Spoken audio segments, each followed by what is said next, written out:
Shalom from Jerusalem. This is TV7's Israel at War update, and as we're set to deliberate the latest developments, particularly following the announcement of President Donald Trump that a deal has been struck with regard to phase one of his 21-point outline, we are also in a position where we are hopeful to see all of the hostages, 48, 20 of whom are believed to be alive, to be released by upcoming Monday. Before all that and more, we need also to remark that today is 734 days since the Islamist Hamas and its terror affiliates in the Gaza Strip launched their onslaughts on southern Israel, perpetrating the crimes of October 7th of 2023.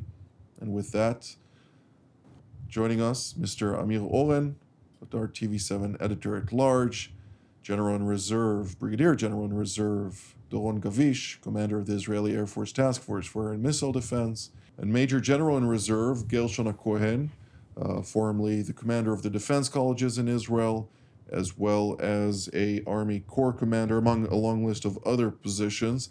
But let's start with you, Mr. Amir Oren.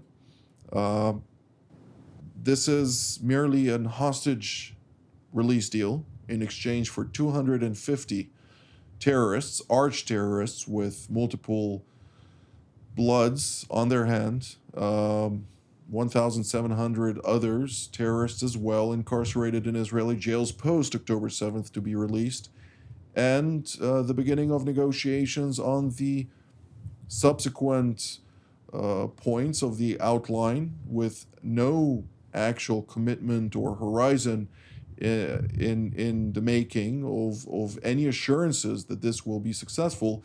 But nonetheless, it seems like the Islamist Hamas believes that at this point in time, it is in its interest to return the hostages in exchange, of course, for a number that Israel would have never thought to release in previous years. So, Jonathan, you say merely, and you are making the skeptic's case, seeing it as a less than momentous event. But others can say that this is probably the most important event of the last 2 years following the horrific massacre. And then the start of Israel's ground operation in Gaza. Now, as you say, this is just the first phase. The hostages are to be returned in exchange for this huge amount of convicted murderers, as well as Hamas criminals who were interned detained after October the 7th and were not brought to trial because Israel knew that it will have to return them in such a deal. But there is also another price that Israel is giving, and that is at least tacitly agreeing with President Trump that fighting cannot really be resumed as long as the president has given his word, his guarantee that by giving up the hostages, Hamas is not going to be vulnerable to Israeli assassination attacks. So let's see first the hostages being returned, the bodies being brought here for at last honors, and then how the entire process goes on. Well, I completely agree. The two schools of thought, of course, I established the more skeptical school of thought, while you provided the more optimistic one. But to put things in perspective, General Gavish, when we speak specifically about the next phases, many of the points that were benched are seemingly somewhat utopian when we're talking about an organization that has charted upon itself to bring about the demise of the nation state of the Jewish people.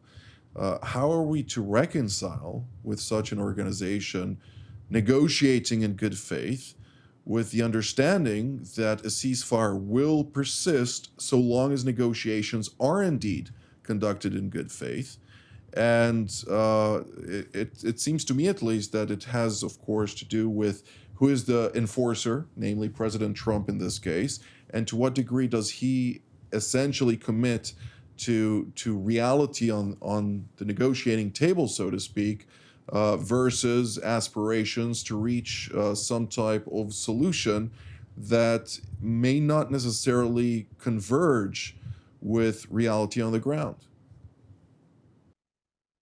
Well, I think that when it comes to the Hamas, we don't believe the Hamas and we don't count on the Hamas. What is really changed in this particular situation that we are at is for sure, as you said, is President Trump, but also the nations here in the Mediterranean that are alongside with President Trump are pushing from their side, mainly the Hamas, to go on with the agreement as it is, with all the different points within this agreement. I fully concur with Amir that from the Israeli point of view, let's start with step one. Let's bring the hostages home. Let's see them here with us.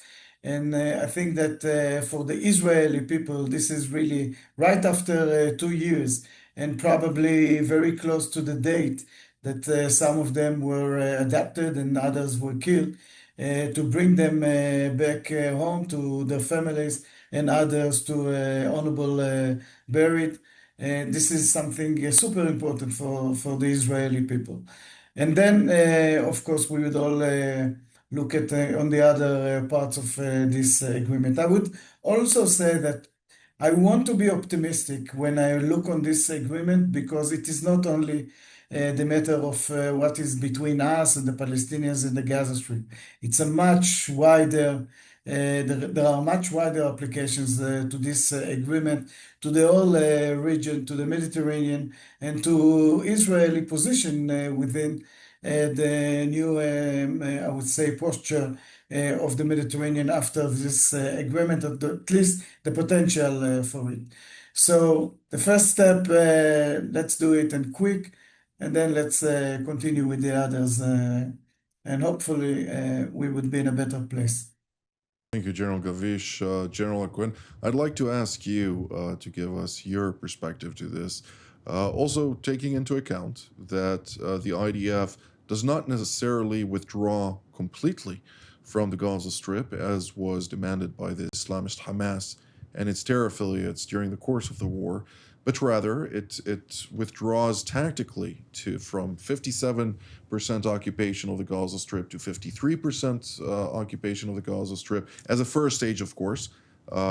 In the process of the negotiations, there are going to be various changes according to the various maps presented by the sides to the umbrella that will ultimately overlook the situation and try to dictate the discourse of how Gaza is going to look post October 9th. Actually, this is exactly is the reason why it is so important to emphasize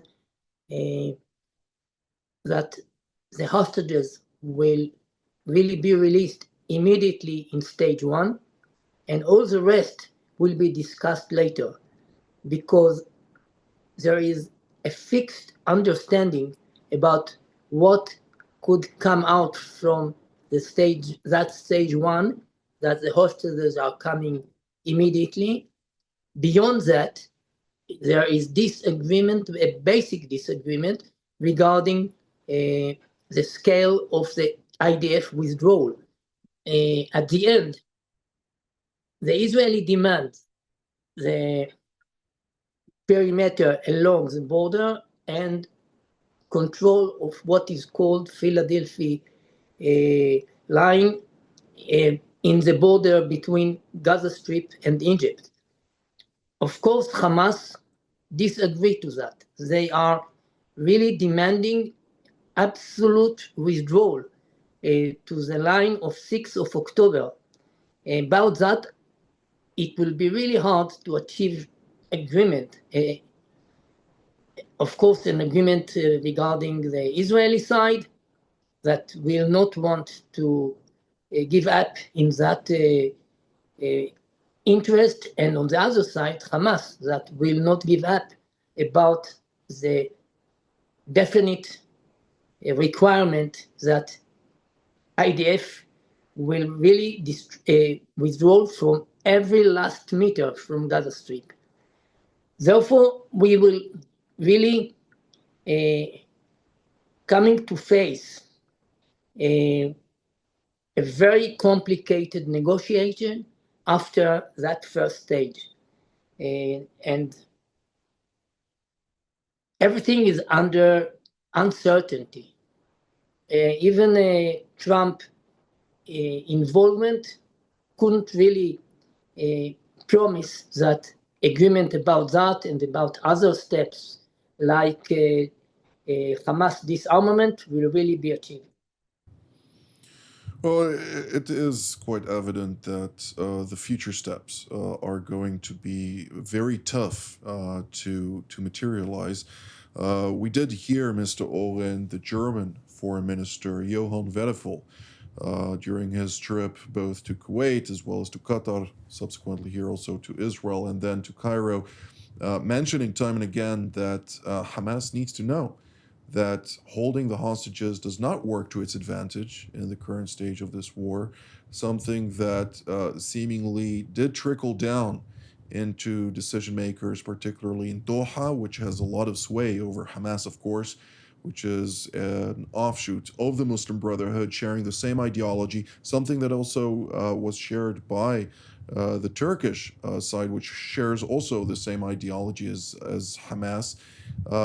But at some point, it seems like Hamas did also acknowledge that, and this is to a certain degree speculative, informed speculation, if I may call it that way, that they view currently that the release of the hostages will make it improbable, at least from Hamas's perspective, that Israel could restart the war after the hostages are returned due to international legitimacy, where international pressure could mount quite significantly, and the disinformation campaign that was spearheaded by the Qataris and the Turks and other state actors on behalf of the Islamist Hamas will be ever more effective. So if you go back to the old movie Gone with the Wind, there are two schools of thought which are in convergence.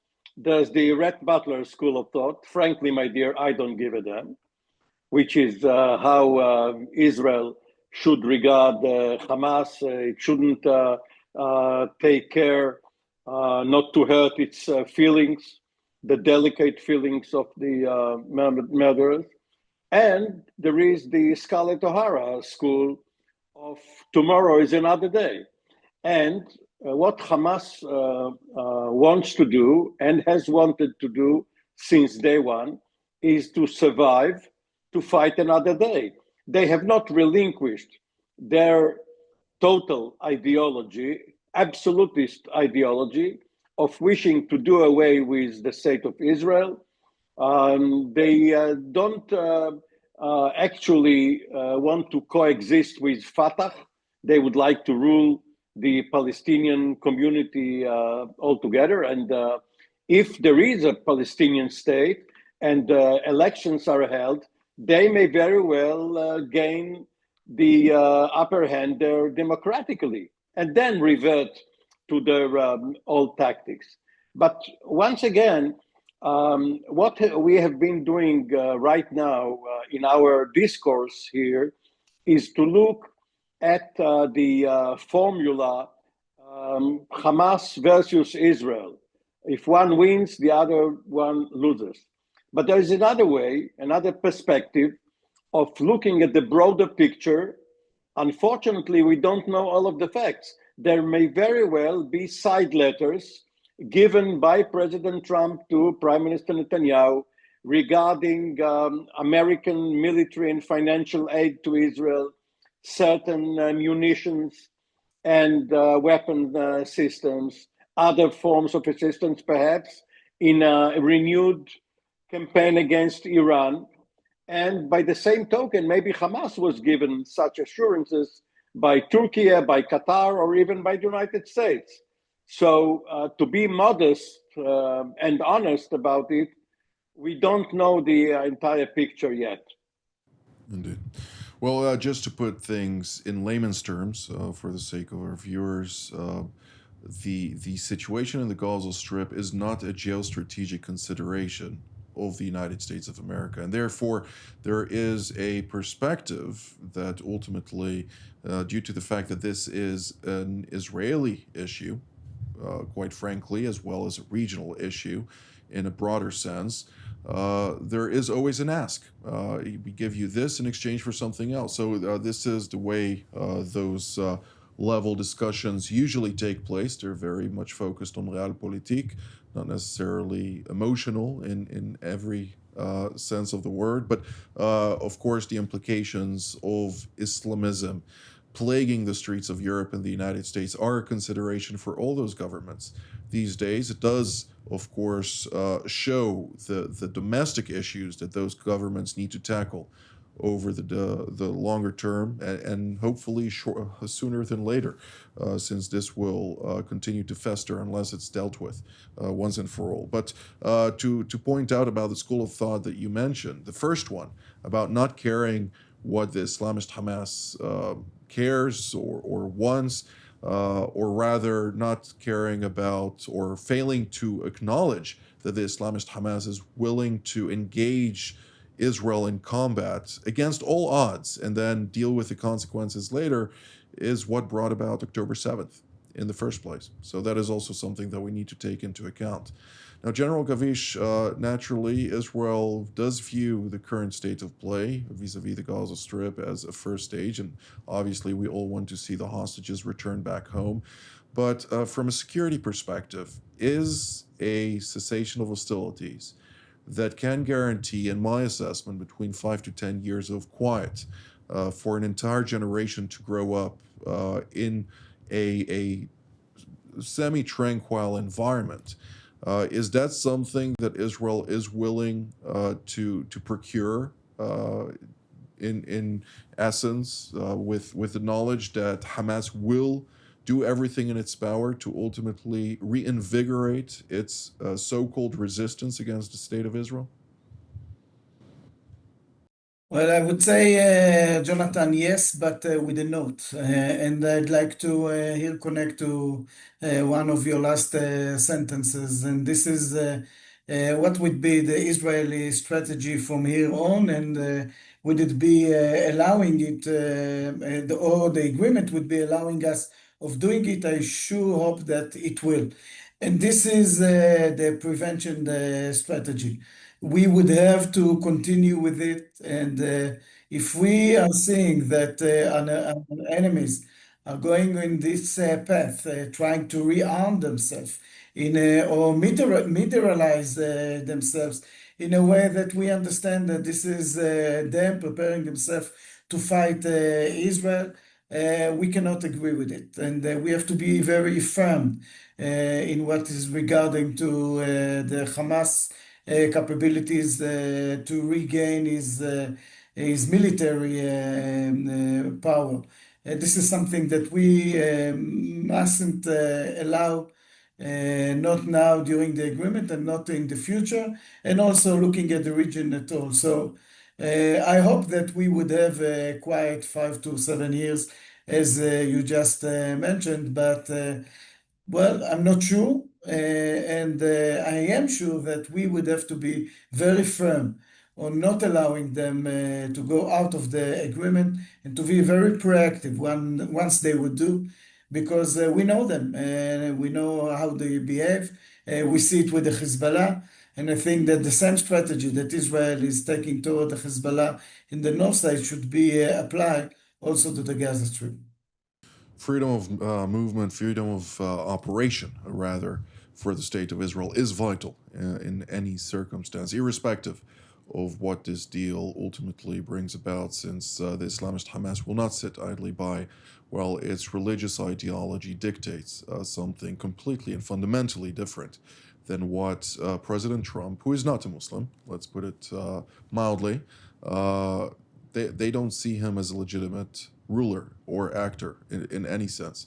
But General Cohen, we do notice at least something quite significant in this whole composition. Turkey has become a player in the Gaza Strip. It wasn't a player prior to October 7th. It was quite frustrated with the Islamist Hamas that this terrorist organization shunned it after its decision to expel the leader of Hamas, who was in charge of the terrorist organization's operations in Judea and Samaria, namely Saleh al-Arouri, from its territory to Lebanon at the time. Turkey made significant strides to reconcile with Hamas during the course of the 2-year war, and now it finds itself quite a significant player in this context at a time when we do see Turkey itself, which is occupying large swaths of territory in northern Syria, blaming Israel of occupying parts of Syria, which are very, very nominal, to say it mildly, and for protecting the Druze, which it says is a national security threat not only to Damascus and Syria at large, but to Turkey in particular. Is this a message of prospects for future confrontation or friction? Indeed. Actually, in the new era, we are going to find the influence of Turkey in 3 dimensions in friction with Israel. One in the Eastern Front, from Syria to Jordan to Saudi Arabic line. They are going to rebuild the Hijazic railway, the ancient road that will really bring back a signal and a symbol of coming back to the very, very golden time of the Ottomanic days, and creating an Eastern Front against Israel along the east border of Israel. On the other side, in the west, is the alliances between Egyptian's navy and Turkish navy in the Mediterranean and in the Mediterranean Sea. And another friction is in Gaza and Judea and Samaria. And Erdogan speaking directly about the direction that going straight to Jerusalem. It is a new intervention, absolutely very, very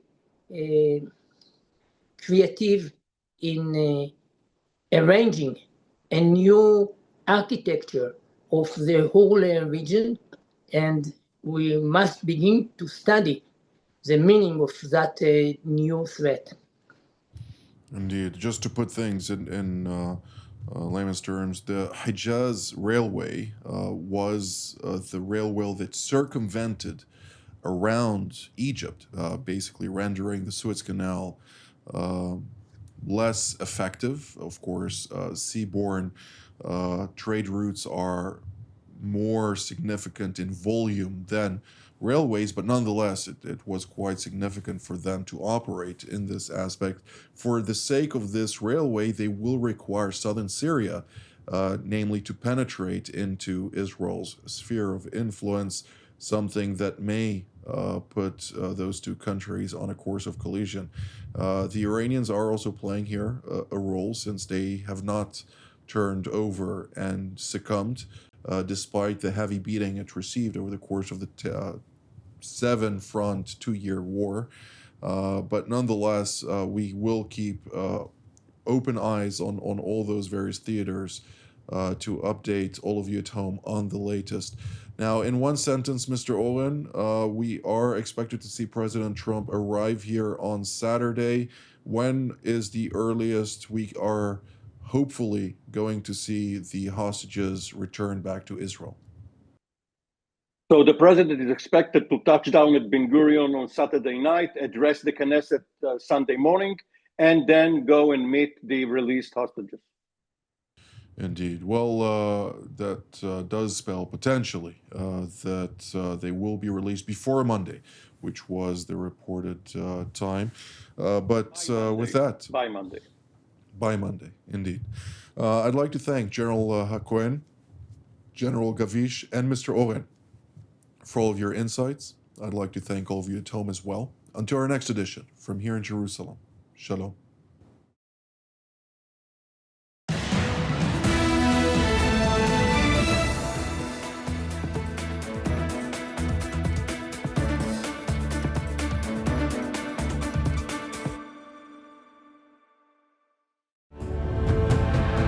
The Middle East, home to the cradle of civilization, retains a reputation from time immemorial as one of the most complex, conflict-ridden regions of the world. A cluster of nations, religions, powers, and influences, Mideast intricacies pose conundrums to even the most astute individuals. Bombarded daily, indeed every minute, by a barrage of information, some accurate, yet most of it less so, TV7 Israel invites you to watch and hear some of the most knowledgeable experts, most of who partook in creating policies shaping this region today. Join us for Jerusalem Studio every Tuesdays and Fridays for content that truly matters.